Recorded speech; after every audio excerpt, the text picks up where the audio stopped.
All right. Shalom, shalom, shalom. Hallelujah. Pastor Corey, Brother Vess.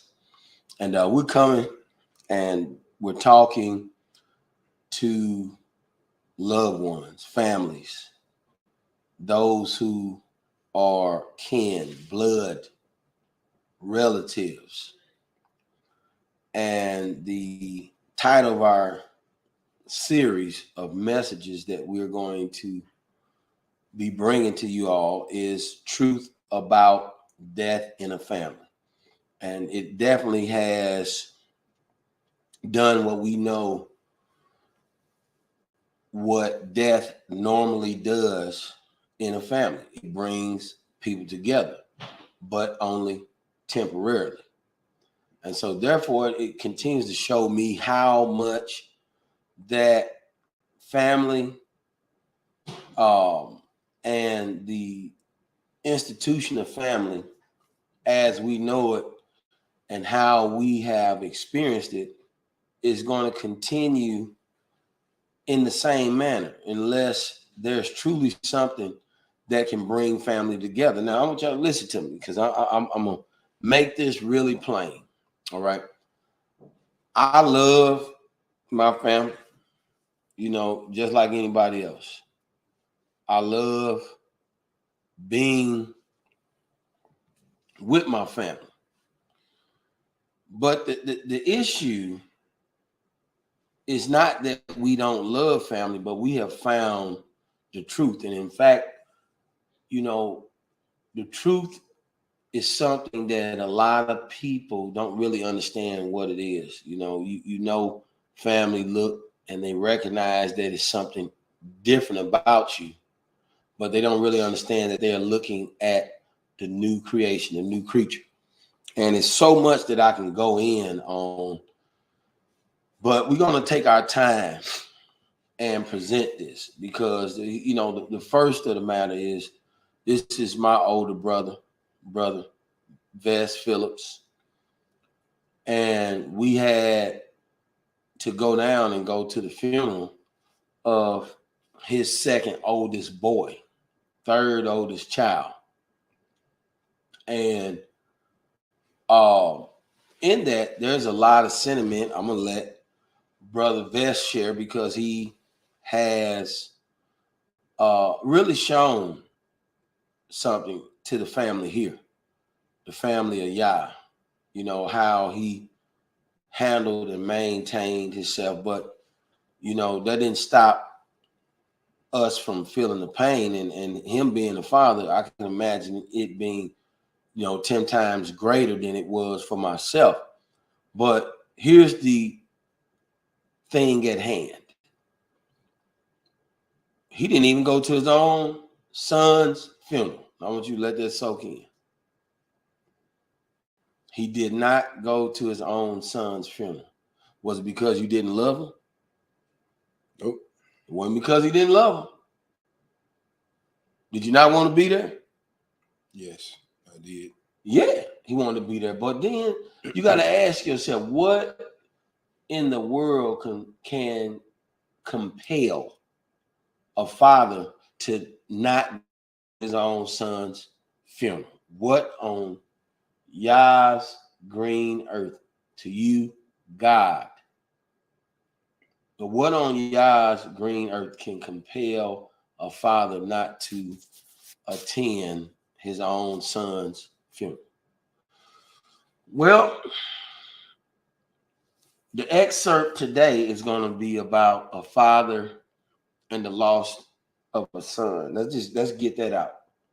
So when you hear his own sentiments about his own son, then let us come back in the end and begin to lead you to the aspects of why he didn't attend the funeral. So, Brother Vess, you know, share with the people your thoughts on number one, losing a son. You know, what is that like? Yes, sir. And what were some of the things leading up to the event that you know you did right? First off, I'm gonna say I love my children. I have had 3 boys and 1 girl, 4 children altogether. And my father wasn't around in my life to teach me anything. So what I went off of was pretty much everything I knew about him that I knew wasn't right. I wasn't going to do that with my children when I had children. Whenever I made them, that was already in my mind when I was a child because I knew how that felt. So when I had children, you know, they was the joy of my life, and I loved them. And by me being a person that was in the world, I always taught my children, warned them about things that took place in the world, like trying to give them a jump on life, because that's all you can do when you got children. So I moved my children to Arizona from St. Louis, getting them out of St. Louis because St. Louis is terrible, especially for young folks. And left a nice job and everything. I was cool. I was set. But that's me being a father. I already made that up in my mind that I'm going to do my best for these children. I stayed around, raised them up till they was grown. The situation wasn't right with their mother, and I was out.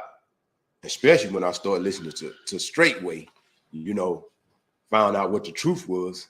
You know, I was just with a woman that didn't love me. She was just there because, you know, I took care of my business, took care of my responsibility that I had, that I made. I didn't run off. I didn't make children and run off. I didn't teach my children bad shit. My fruit was go to work, take care of your responsibilities. Warning my children the whole time of shit I knew about in life, my life experiences, friends, people I knew. I warned my children. I got 1,000 stories I could tell anybody.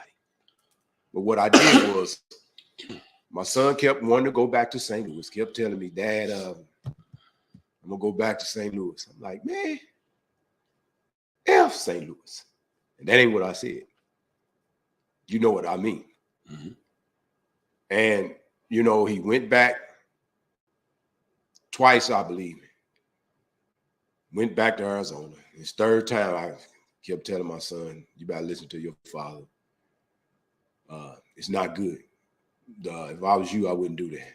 And I was talking pretty strong to him. Pastor Corey heard me talking to him one day. I warned him more than once about going to St. Louis, especially the place where he was talking about he was going. And it was like Yah was speaking through me, trying to reach him. And what hurts about it is he knew that we was Hebrews because he told me that. He knew what I was doing, his father. He didn't follow his father. You know, the world had a hold on his mind. He couldn't really see what I was doing. He couldn't really understand it, and he didn't even come in search. But I tried to drop seeds much as I could. I seen some videos, you know, trying to wake his mind up, really trying to get him to come visit and see like I did. Pastor Corey was talking to me the same way, sent videos and all this. Same thing I was doing for my son. I came and checked it out. But he didn't do that. So, you know, he ended up passing away. And you know, that hurts very bad when you have to look at your young son, 26 years old, leaving untimely.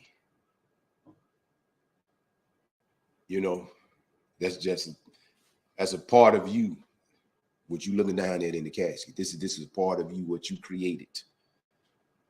So that's a piece of you laying right there too, snatched away from you. All because he didn't heed the words of his father, like the word, like it says, children, obey your fathers so your day can be longer upon the land. which Yahweh your Elohim gives you. Because that's why we're here. But he couldn't hear me. For some reason, he could not hear his father's words. And my son was really one that wouldn't listen to me. But this time he had his mind made up. And I just said, son, know you're grown, but you be careful. You made your decision, but you be careful. I mean, don't go down there and, which this is something I always told him growing up. Don't just be walking down the street willy-nilly, ain't paying attention to what's going on. You pay attention, but he got. So, you know, and I didn't go to the funeral. I went to the wake, seen my son, make sure my son was buried properly, just like a father would do. Like I said, from day one, when I had children, it was already set in my mind that I was going to be a father to all 4 of my children. I made sure he was able to get buried in the ground, you know. I felt like my job was done. Once he passed away, it's no crying and boo-hooing. What can you do? It's nothing you could do. I mean, I shedded tears, but he's gone now.